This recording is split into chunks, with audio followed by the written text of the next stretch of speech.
All right, so Jordan, we just talked about Tua, and I wanted your opinion because you're a paramedic trained in emergency medicine. But we're going to move on. We're just going to talk fantasy football. Now, I want you to talk about your bio because I need the audience to know why they should even listen to you in the first place. So if you could, tell us a little bit about yourself and your fantasy football history here.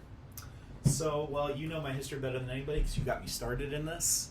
I've been playing for, I think, 7 years now, or it's gone by fast. Been a while. I think I have won 6 championships now across the leagues I've played in multiple leagues for the past 6 years. You know me, I spend tons of my off season going over this stuff, and so I'm a big stat guy, so love me some fantasy football. Stat guy, this guy has like the memory that he has is insane. So we get together and we'll, prior to the draft, and we'll always make a big deal out of it. The actual NFL draft, we do mock, we do all kinds of stuff prepping for the season. But I'll sit here and I'll ask him like, who is the first overall pick in whatever draft, and not only will he give me the first overall pick, he'll run through like the first 20 picks, or we'll play a game where I'll say, okay, we're gonna go back clear to the 2005 draft. What year were you born? 2000. Yeah, so I use like 4 or 5 years old, and I'll be like, all right, I'm gonna quiz you on who was taken. Like, all right, well, I was little, so you got to give me 3 hints. So I'll say like first overall pick, team, position. He just spits this stuff out. It's insane. Absolutely insane. I destroyed Patrick at it last time we had a contest. Yeah, so Patrick, this shout outs to you. We need to get you on the show so I can put you two heads up against each other. I would love to do some game show type stuff on this, some trivia and some quizzes, and I think it'd be hilarious. So, yeah, I'd like to pit you two because you guys know your stuff, and it's kind of scary. So, yeah, multi-year player, multi-leagues every single year, multiple championships, commissioned a couple leagues at least. Yeah. So you've got a nice resume there. Now, earlier, I'm talking back when we first started talking about doing this show. Yeah. You said, hey, I want to go on there and talk with you. Let's chat because we have some really good conversations. You have some things you want to chat about tonight. So I'm actually going to turn the floor over to you, and I'm going to let you lead the conversation. So, hey, what do you want to talk about tonight? We talked about Tua, which is what I wanted to talk about.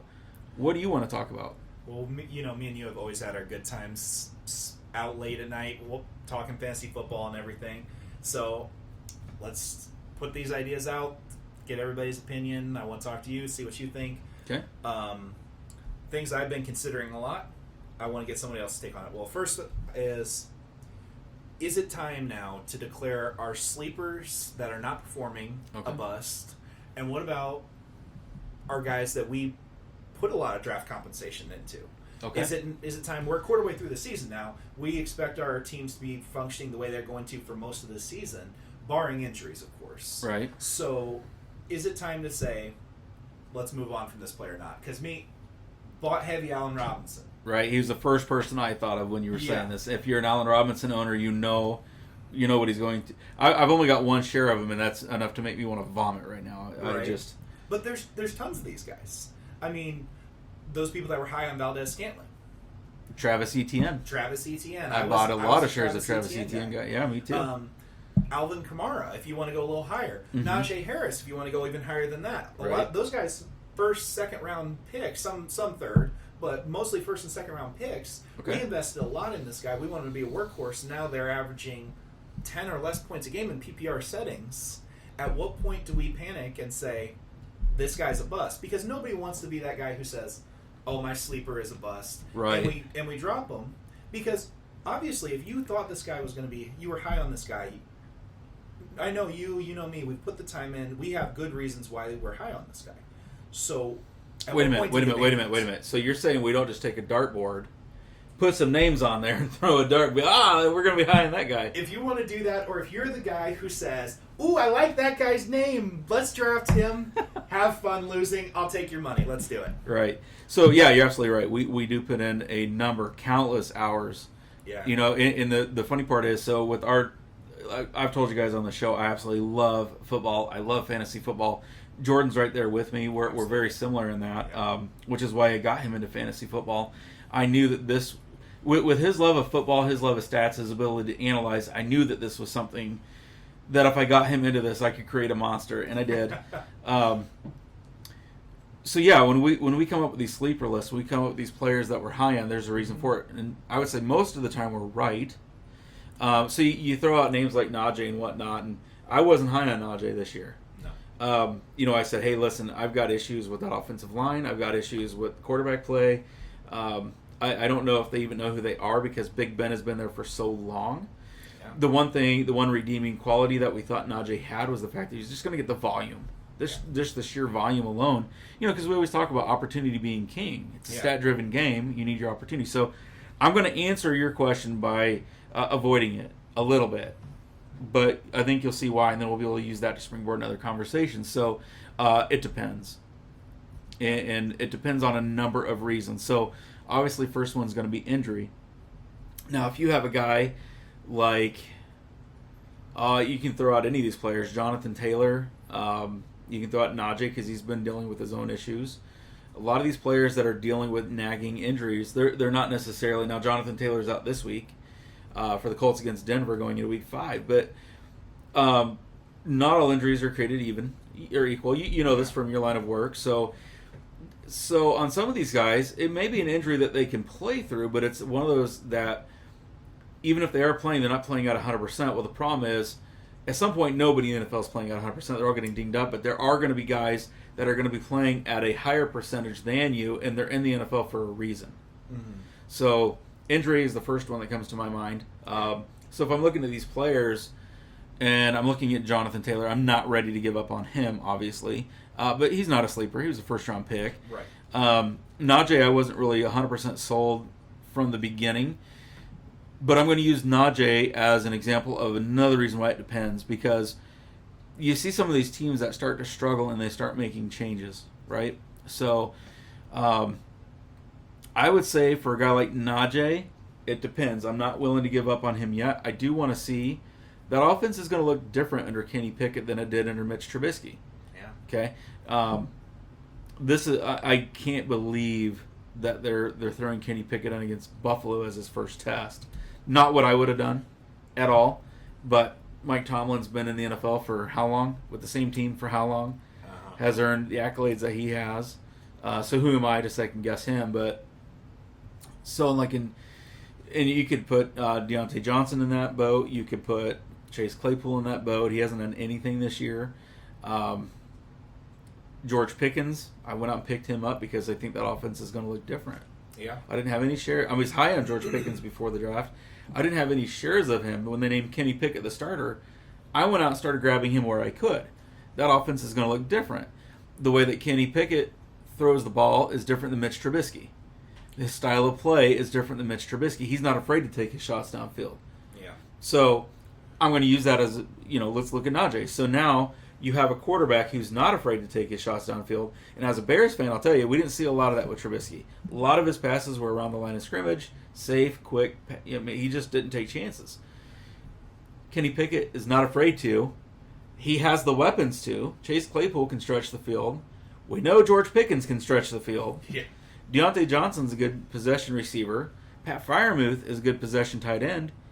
Are we going to start to see those safeties have to back up a little bit? And if they do, is that going to create more running lanes for Najee? Well, we don't know, right? We don't have a crystal ball. All we can do is use logic to come up with the best possible idea. So, in a case like Najee or any of the Pittsburgh Steelers, I'm going to say I'm not ready to give up on them yet. Guy like Allen Robinson, I'm dumping him.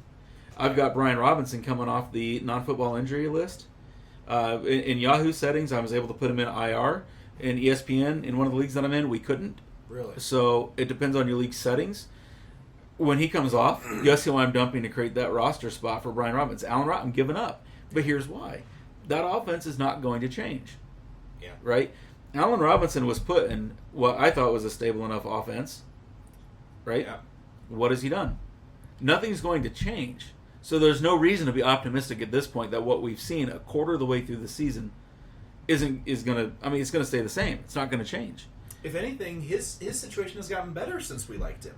Because they lost their number 3 wide receiver. Van Jefferson's out. Van Jefferson was only supposed to be out for a short period of time, is now out for season. So you're talking about a guy who we were high on because he had that upside, because we knew he was in a stable offense with a good quarterback, who wasn't going to get all these number one corners on him because Cooper Kupp's also there. And we knew they weren't going to run the ball constantly, so we knew he was going to get the volume, supposed to be. We knew, because we know things, but we sit around and we think we know something, and then it comes up and we get hit in the face, and no, we didn't know. But his position has gotten better, should have, for him, since we were high on him, and yet he has done absolutely nothing with it. Right. And you can't give me an argument that says that's going to improve. Right. And there's a lot of players that you talk about injuries. There's going to be those guys. I mean, Jonathan Taylor has missed time. Dalvin Cook's been playing with an injury. There are these guys that they are not meeting our expectations because of no faults of their own, no faults of their system even, because of their injuries. And that happens. And that sucks as part of football. Dalton Schultz. Schultz. So he's got his bummed up knee, but even before he busted up his knee a little bit there, the injury to Dak affected him because Dak likes to throw to his tight end. Cooper Rush isn't doing that. Right. So it's not even just his injury, it's an injury to his quarterback. Exactly. And we saw that with Juju Smith-Schuster and Antonio Brown when Big Ben went out. Mm-hmm. Well, we see the same thing. The other day, Dalton Schultz has 3 targets, 0 catches. Right. So there's some of that stuff, but there's also these guys that we're looking at that, all injuries aside, things just aren't working. Maybe they're not getting the volume. Maybe they're not playing well. Joe Mixon, DJ Moore, Gabriel Davis, Juju Smith-Schuster. You just talked about him. He was a guy I was high on because I thought he could be a possession guy. A lot of people were high on Sky Moore. A lot of people were high on Valdez-Scantling. I was a Schuster guy. Right? Yeah. But I was a Schuster guy, and it's just not happening. Right. Well, when is that point where these guys that you have invested a lot in, and it's a big question in Dynasty. Like, I have Joe Mixon in Dynasty. Mm-hmm. At what point do I say... Well, I actually tried to trade him for you. Yeah, and I was willing to give you Tyreek Hill, and you're like, I don't know. Well, we'll see but hindsight is always 20/20. Yeah. Hindsight is always 20/20. Like, honest to God, I mean, you look at what's going on right now. Geno Smith is cracking into the top 10 for fantasy quarterbacks. I'll take Tyreek Hill from you. Yeah, I know you would, Joe. We've had our conversations. Joe is behind the camera again saying that he wants him. Right? But, there's always things that we don't see coming. So I purposely don't. I can't even say DK Metcalf's name without cracking up laughing. Go out and watch the episode that we just dropped. Episode 9 from FFB from the 50. Came out Wednesday night at 7 p.m. local time. Sorry. If you want to know why we're laughing, go out and watch that video. I can't say DK's name without chuckling. You know what I'm talking about, right? Yeah. I told Joe, we know he's fast as lightning, but apparently he didn't think he could streak all the way to the bathroom in time. Probably a bad choice of words. So, but I downgraded him and Tyler Lockett because I didn't think that Geno Smith or Drew Lock were going to be strong enough quarterbacks. Well, wrong. He has a higher completion percentage than Russell Wilson right now. Right? I mean, there are times when you use logic, with Travis Etienne. My logic behind that was Travis Etienne is a fantastic talent. We know what he's capable of doing. Yeah. He played with Trevor Lawrence at Clemson. We play in a PPR league. They talked a lot about putting him in the slot. Yeah. And James Robinson was trying to come back from a catastrophic injury late in the season. We're not talking about an early season injury that he had last year. It was late in the season. So, opportunity is king. I did not see James Robinson coming back healthy and flat out balling the way that he. And it's not James Robinson is one of our darlings. We love James Robinson, of course. But at the same time, I did not expect James Robinson to be this good this quick, and I didn't expect Travis Etienne to be so inefficient with his touches. Now he's actually averaging more yards per catch, or per carry, excuse me, but not by much. But he's not finding the end zone. Yeah, and when they gave him an opportunity, he had a touchdown reception in his grasp, and he dropped it. Right. And especially in a Doug Peterson offense with a young quarterback, this is an offense that has thrived on not making big mistakes. Now, they fell hard this last week because Trevor Lawrence decided to put the ball on the ground 4 times. Mm-hmm. But I don't know if you know this, but they only had 2 turnovers in their first 3 games this season. Oh, I do know this. Yeah, and Dave and I actually talked a little bit about Jacksonville and what they're doing. You realize that they've scored the second most points in the NFL and But given the up like the Lions third teams. right, but to like the third or fourth fewest at one point. Now stats have updated since then. Yeah. So this is a fluid situation. I will say there was a guy that I was right and you were wrong, and I have to rub your nose in this. So, in the Dynasty League, folks, I took a guy in the first round. Now, this guy is not a first rounder in a redraft. This is a Dynasty League. It's a hybrid Dynasty Keeper League. It's not either or. It's a hybrid of both. And man, I was like, dude, I'm on Ross St. Brown. And you're like, nope. He was on your team. You could have contracted him. You let him hit free agency. Mm-hmm. And I took him in the first round. And you're like, no, that's a dumb move.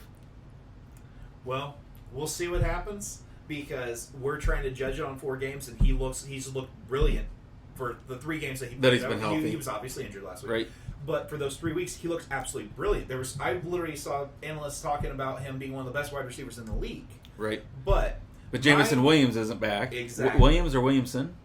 It's Williamson. Isn't it? Williamson, I think. Williamson. Yeah. First round pick for Detroit that's been out. He had that ACL injury late in the season last year. Right. Wasn't that in the championship game for Bama? It was in the championship. I think that was a championship game injury. They lost their top 2 wide receivers in that championship game. Yep. That game could have been completely different if they didn't. But I still think Georgia was a better team. But it would have been interesting.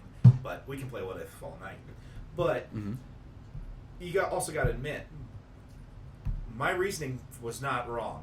Jared Goff is playing better this season than he has any year. Maybe the year he won that they went to the Super Bowl. Oh, I totally called that. I totally came out and said that Jared Goff was going to be probably like a top 5 quarterback this year. The guy who actually can't throw a deep ball to save his life. All of a sudden can. Yeah, like for those of you who look at the stats, like I looked at the stats and I remember talking to you about this when I looked up the breakdown of the depth of his targets and his completion percentage on those targets, and he had a terrible completion percentage for passes that were beyond 20 yards. Right. And you know that the possession guy there, he's got Hawkinson, he's got St. Brown, he's got Swift.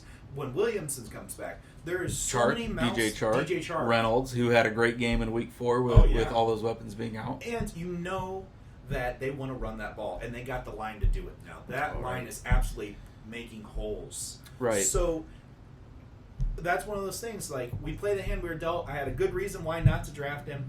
And so far, it's turned out that I was wrong. Hopefully, for my sake, that changes, that you don't get another stud wide receiver on your team that already has Devontae Adams, Jamar Chase, Tyreek Hill, but we'll see Brown. what happens. AJ Brown. AJ Brown. Yeah, let's not stop there. Let's keep going. Oh. Who's my tight end?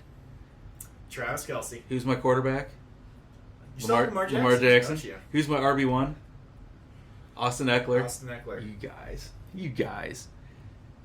You let a shark in with the minnows. So funny. And yeah, Joe's in that league too, just so you all know. I just have to rub that in. Who won the championship in that league last year? You won last year. But you've been there too. I won the first year. I returned to the championship and lost it the year after that. Yep. And since then, my team has completely changed. I have been completely overhauling and struggling, but hopefully I'm building in a way that's gonna bring something up. And Joe's consistently, he's consistently, and he's got Christian McCaffrey, Alvin Kamara. So he's got some guys, but those guys are obviously letting him down. So it's not a matter, and that's my point. It's not a matter of talent, but I am glad. Consistently something else. I'm hoping the speaker's not picking him up right now.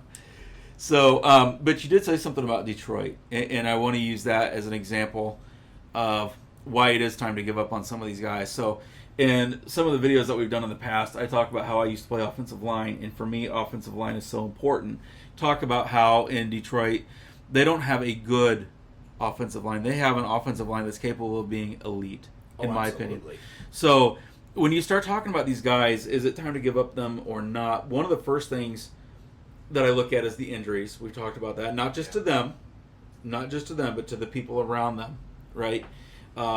You can take a wide receiver and, okay, is the wide receiver 2 down and the wide receiver 3 is so far down that now that wide receiver 1's getting triple teamed, right? You got to look at these things. You got to look at the depth chart. Yeah. But for me, actually, after injuries, what I look at is the offensive line. And I'm going to use a guy like Jonathan Taylor as an example. So he came out and he flat out balled in Week 1 against Houston, but so is every running back that has played against Houston this year, right? that Indianapolis Colts offensive line does not look good. Now, Ryan Kelly, the center's been banged up. Yeah. But that offensive line has underperformed. We assumed because they've been so good that they're going to continue to be that good, kind of the way we gave the Dallas Cowboys that treatment for a while. I heard that on the radio last night. I'm not the only one thinking this. I've got friends that are Colts fans. They're thinking it too. So I am concerned, legitimately concerned about Jonathan Taylor because of the offensive line. Now, is that his fault? No. Jonathan Taylor showed what he was capable of last year. He's just as capable himself this year. But Jonathan Taylor is only one guy when it takes 11 on that side of the ball. I am concerned about Jonathan Taylor. There are guys that I'm concerned about because I don't feel like the team around them is as good as we hoped that it would be. And because that team's not as good as we hoped that they would be, they're not getting the points. Because think about it this way, too. Part of the reason that the Kansas City Chiefs, and we're going to talk about them because you want to talk about gadget plays coming up here in a little bit. But part of the reason that we like the Kansas City Chiefs, we like to be on this year the Detroit Lions. I want as many Detroit Lions as I can. They're leading the league in scoring. Is because of opportunity, and and we know that not all opportunities are created equal. Some opportunities are better than but I'm fading all Denver. That offense looks terrible, right? And when you have an offense that's running 10, 15, 20 plays less than the other teams, less than average, that's that many less opportunities. So like Cortland Sutton. I had high hopes for him. I thought his game matched up with what Russell Wilson would do quite well. But we're seeing an entire offense underperform. And they're not getting the opportunities. And until that offense finds their identity, I'm concerned. And now they've lost Javonte Williams for the season. And keep in mind, Melvin Gordon is leading the NFL in fumbles. Through 4 weeks. Like, I'm legitimately concerned about that. Those are the things that I look at. So when I'm looking for these players that I'm legit concerned about, I'm looking at what does the opportunity look like going forward? What is the quality of the offensive line? What are the injuries around them? And if an injury does happen, is it going to elevate them into more usage, or is it going to hurt the usage they already had? Because if they're a running back and an offensive lineman goes down, they're not going to have the running lanes, right? You know, we just talked about those kind of things. So there are players that I'm concerned. I dropped Travis Etienne in the league. I had to. It's bad enough in that league that I've got the injuries that I'm already facing. I had to make a choice. Travis Etienne, gone. Gone. He's only had one game this year in a PPR format where he scored double-digit points. He barely scored double-digit points. How many touchdowns does he have this year? I think it's a big fat goose egg. Yeah, I'm going to say 0. So, again, not all opportunities are created equal. If he's not getting those high-quality opportunities, if those are going to James Robinson, he's not catching the ball, I don't think that offense is going to change much because they're looking pretty good. They don't need to change. Yeah. Okay? He's gone. He's out. I'm done. Yeah. So he's one that I'm worried about. He's gone. I'm not wasting a roster. Those roster spaces are so valuable because you only have, the average league only has 4 to 5 bench spots. Now, that one league that I'm in is crazy, but that's not normal. Those roster spots, I'm not wasting them. I'm not wasting one on a guy that hasn't performed. I'm not wasting one on Allen Robinson. I'm to the point where I might not be wasting one on Juju because that league's only 10 people. I don't need him sitting on my bench. I can go out and pick up somebody off a free agency. He's got a better opportunity, is getting the higher quality touches. Why waste that roster spot? It makes no sense, folks. I mean, why would you keep somebody like Allen Robinson based upon upside, right? We haven't seen it. No. And there's no reason at this point, we're a quarter of the way through, there's no reason to think at this point it's going to change unless something happens to Cooper Kupp, which could, right? Okay. Yeah. You could say coulda, woulda, shoulda. These things could happen. I'm not counting on it, and you shouldn't either. Nobody should count on those things. But there's other guys out there that could help my team right now. Yeah. Now, we say the season's a quarter of the way over. A quarter of the way through a fantasy football season is a lot more than a quarter of the way through like a Major League Baseball season, right? There's fewer games, so every game matters more. A quarter is huge. Yeah. And if you're 1-3, 0-4, you have no time. None. You have to go out there and throw some Hail Marys, and it's not going to be on Allen Robinson. It's not going to be on Travis Etienne. You need guys that are going to help you get back in that win column. So you're going to start throwing some of those shots. Okay. Yeah. Well, you want to talk about throwing shots? That'll lead perfectly into my next question. Okay. So we have these guys that are outperforming what we thought they would. Okay. So are we trying to sell these guys at this point? Are we trying to buy low and get a guy that might perform better? Do you get... We see these all the time. I follow a couple Snapchat posts that they just say, buy these guys, sell these guys. I see it all the time. Right. And they're always saying, sell high, buy low on these guys, these guys. And at what point do we say, no, this guy's just a bust? Or at what point do we say, no, I'm going to hold on to this guy? Because we can say this guy's going to go down all we want. But what we know is 4 games in this season, this guy's played really well. So we may think he's going to go down, but at what point do we say, no, this guy's a stud? Because last year I had Hunter Renfrow. Right. I could have sold him high any time. And then he turned out to be a top 10 wide receiver because he sustained it all season. And I saw stuff all season long last year saying, sell Hunter Renfrow. This is unsustainable. Well, he sustained it. So for me, who has shares in Clyde Edwards-Helaire in a couple leagues, I'm glad you said it because he was the first person that came to my mind. I knew he was because I First knew you person. weren't high on him going into the season. No, I was. I know you weren't, but I was. Mm-hmm. So to me, this isn't shocking because I had him way higher than his ADP. But I knew you were going to think that. Folks, ADP is the average draft position.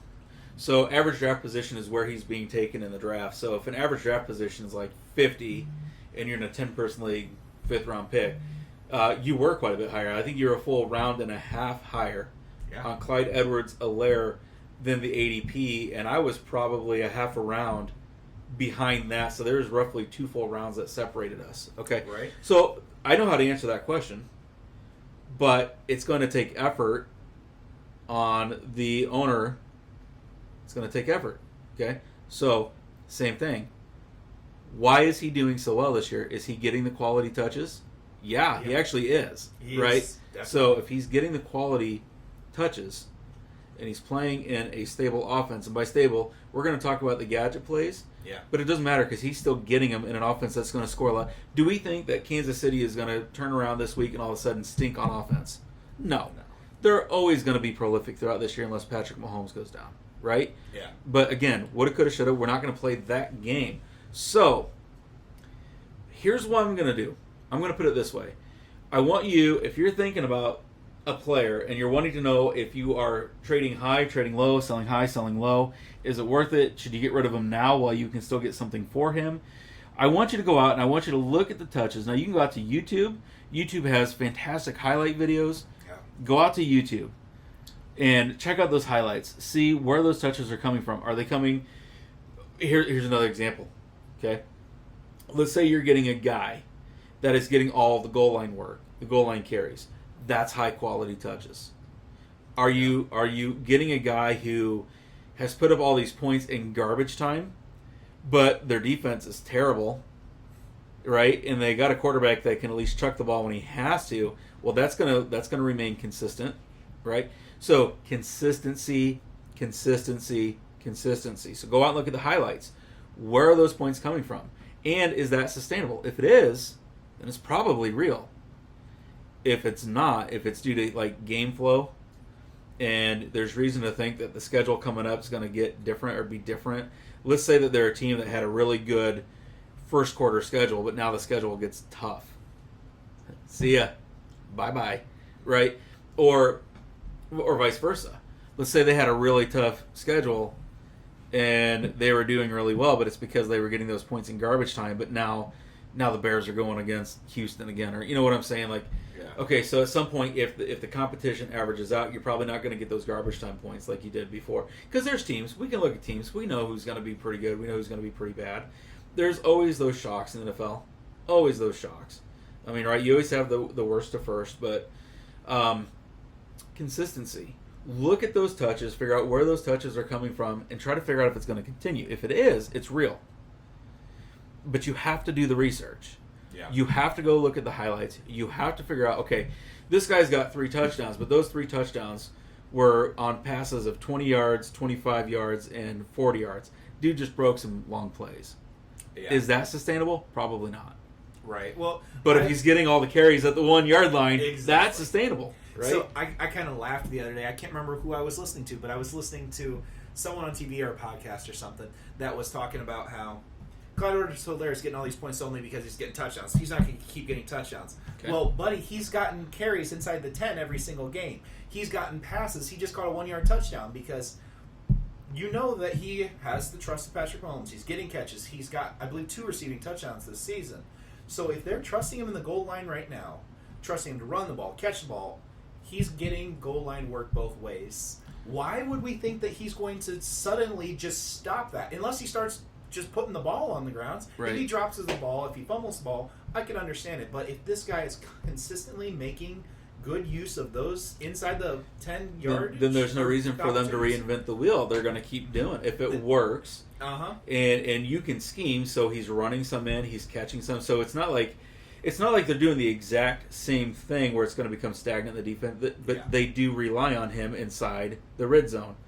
Yeah. Again, we're not talking about, because we've seen cases in the past. Who was the guy? He played for the Packers, then he went to the Raiders. It's like Jones. What was his name? Every year he caught like 10 touchdowns, but it was all like one catch for 50 yards and a touchdown. James Jones. James Jones, yeah. Yeah. So, some of that can be luck, right? Yeah. We've also seen those guys that go out and they put up a 30-point game, and then they'll go 4 or 5 games and they'll only score 4 or 5 points. That's fine if you're playing in a best ball league. Right. But we don't, because best balls are for cowards. They're for chickens. I hate best ball.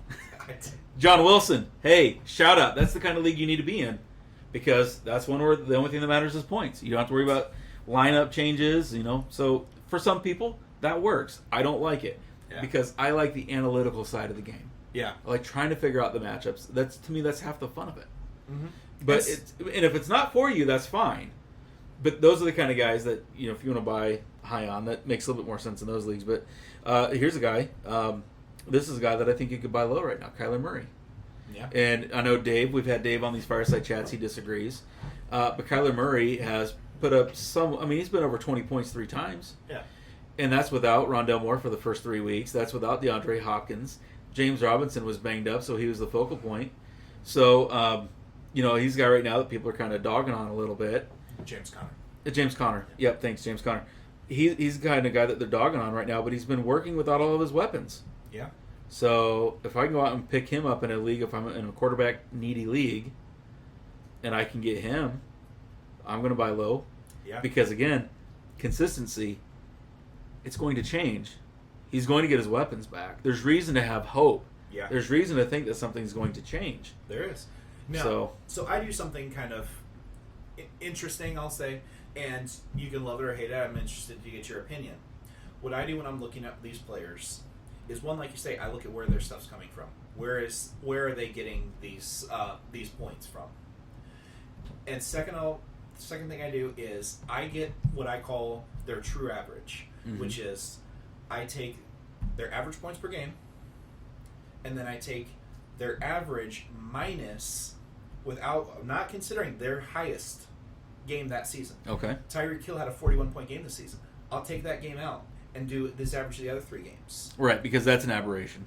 Exactly. That's not going to be consistent. Exactly. And I will find right in between those two, I personally call it my true average. And that is what I say. I can consistently say this guy's going to get somewhere in this range. Okay. And that's what I look at and say, is this guy's true average going to bring something to my team? Right. Because you can have Tyreek Hill, Jalen Waddle. Now, who knows what's going to happen with Tua's situation. But even with Tua there, they had great week one week, they had bad week the next, so you can count on them or can you? Can you or can't you? So I like to find that true average so that I can say standard deviation. Yeah. So, looking at that, as Joe is saying, standard deviation, yes. I would also say if you wanted to take that to the next level, look at who they've done it against as well, because we talked about how not all opportunities are created equal. So I want you to think of the best rush defense. Doesn't have to be this year. The best rush defense, say in the last 5 years, what comes to your mind? A team that is just running into a brick wall. Nobody was running up against Tampa last year. Okay, so they just stuffed on that. All right, let's use Tampa. I think it's a great example. So I'm going to go out and I'm going to look at the matchups. I'm going to look at that running back and say, okay, this guy's average might be a little bit low, but he's getting the opportunities. He's getting the carries. He just had some really tough matchups, right? Because not all opportunities are created equal. So looking at that, I'm going to take that, but I'm also going to look about, okay, those opportunities were against a tougher defense. The schedule's about to get easier. So, and what I'll do during the off season is I'll do the same thing, except I'll also take into account. I'll take out their lowest game because everyone's going to have that fluke game. Maybe they were against a tough defense. Maybe they had the flu the night before. Maybe there was something happened. Offensive lineman, their guard was out. Maybe there was something because if a Quentin Nelson goes out, it's going to affect the run game. Yeah, well, every single defensive player should play a little bit different when you know that you got a beast like that that's going to be barreling down and possibly smoking you when he starts pulling. So everyone's going to play different, but that's what I mean. I take out that lowest game once too, in the off season, the highest game and the lowest game, and say there's flukes. What is this person's overall going to be? Because I would rather have a guy that is going to get me consistency than that guy who is going to get you those 40-point games, and then the next 2 weeks he's going to suck. Right. I'll tell you another thing that I do when I'm looking at it too, folks. Go out to Twitter, and I follow all these beat writers. I follow all these NFL personalities, and I listen to what they say. Yeah. A lot of people think these press conferences don't matter. They do. And I want to end this point on this note because we have more topics to talk about. But if the coach comes out and says, we have failed this player, we need to do something better, because we know teams are always adjusting. Yeah. That's a part of it. So go out on your phone, and I use Twitter's only at this point for fantasy football purposes. I go out and follow all the beat writers. I follow Schefter and Rappaport, but I watch press conferences. What do they say? Those beat writers for the team are listening to the coaches, and they're trying to filter what they're being told. And so if that coach comes out and says, we should have ran the ball more, nobody wants to admit that they're wrong. Yeah. So for them to say that, there might be a grain of truth behind that. So I would suggest following those beat writers. So, all right, well, we need to move on to the next topic because the clock is ticking. Now, I got one comment. You took credit for getting me into fantasy football. I was the one who introduced you to Twitter. Remember when Nick Chubb became a stud because Carlos Hyde got traded? I went out and grabbed him in all my leagues, and I asked got you, a bunch of texts. How did you do that? How did you do that? Here's this trade offer. Here's this trade offer. I had 3 trade offers for Nick Chubb in a total of 10 minutes. And then everyone's like, how'd you do it? Well, Twitter. Right. Schefter's the bomb. But just remember, folks, fantasy football is no different than any other industry, any other thing that you do. Information is king. Yeah. So get out there, know what's happening. That information is going to help you guide your choices. All right, so we're going to go ahead and move on to the next topic.